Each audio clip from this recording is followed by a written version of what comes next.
Brilliance Audio. Sapphire Storm, a Sapphire Cove novel by C. Travis Rice, performed by the author. At 7:30 p.m. on the dot, Ethan knocked on the door to Sapphire Cove's penthouse suite. "It's open!" boomed a youthful voice in response. Ethan entered. On the other side of a black lacquered dining table, Roman Walker turned from the open deck door. In response to Ethan's solicitous smile, he raised one dark eyebrow and wet his full lips with the tip of his tongue. Night was minutes away from taking hold of the horizon outside, and the two-room suite was filled with pillar candles inside cylinder vases.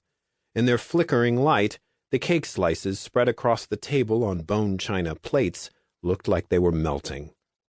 When the young man took a step away from the taffeta drape fluttering in the ocean breezes, the light from the chandelier over the dining table revealed subtle gold highlights in his brushed-forward hair that matched the stud in his left ear. The thick choker around his throat looked like a bronzed collection of little finger bones. He wore some designer's lusty take on a varsity letterman's jacket, snugger than any high school would allow. Despite its shiny leather, the black and white team number patches on the sleeves triggered years of frustrated adolescent fantasies Ethan had cultivated while repressing his sexuality at a conservative Southern high school where football was king. His black jeans looked poured on, and Ethan knew if he let his eyes drop below the guy's waistline, he'd encountered a well-highlighted bulge.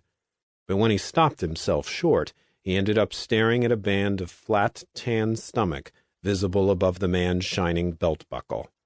He was either shirtless underneath the jacket or wearing a midriff shirt. There was one other fact about the scene before him that was far more significant than the details of his body. Roman Walker was alone. No sign of the wedding planner Ethan had met with several times, no gaggle of friends and assorted hangers-on whose presence would justify the champagne bucket at one end of the dining table. A champagne bucket accompanied by 2 flutes. "Danger, Will Robinson," Ethan thought instantly. There had been a time in his life when he'd regularly entered hotel rooms with strange, sometimes threatening men, and it had left him with a set of spidey senses for the presence of an agenda that went beyond even the cautions his boss and supervisor had given him earlier that day. He sensed one now, straightened, and left the door open behind him as he entered the room. Strengthening his smile, he stepped forward firmly and extended his hand. "Good evening, Mr. Walker. I'm Ethan Blake, the hotel's executive pastry chef. I'm so grateful you were able to come out this evening, and I'm so very sorry if some of our earlier samples weren't to the liking of our bride and groom. I'm sure we'll come up with something they'll just adore." Gazing into his eyes with unnerving intensity, shaking his hand as if their joined arms were stuck in molasses, Roman Walker said, "Oh, yeah, this isn't about them. I wanted to meet you in person. You know, get a sense of the man behind the cake." His voice sounded breathy but distant, like an attempt at seduction mired in distraction. "Apologies if I misunderstood. I mean, don't get me wrong. I want to make sure you're working your absolute hardest." Roman's eyes scanned Ethan's body, traveling low enough to make clear that yes, this had been some attempt at bad porn dialogue. Ethan smiled. "Rest assured, this will be one of the finest wedding cakes I've ever made." "Close that."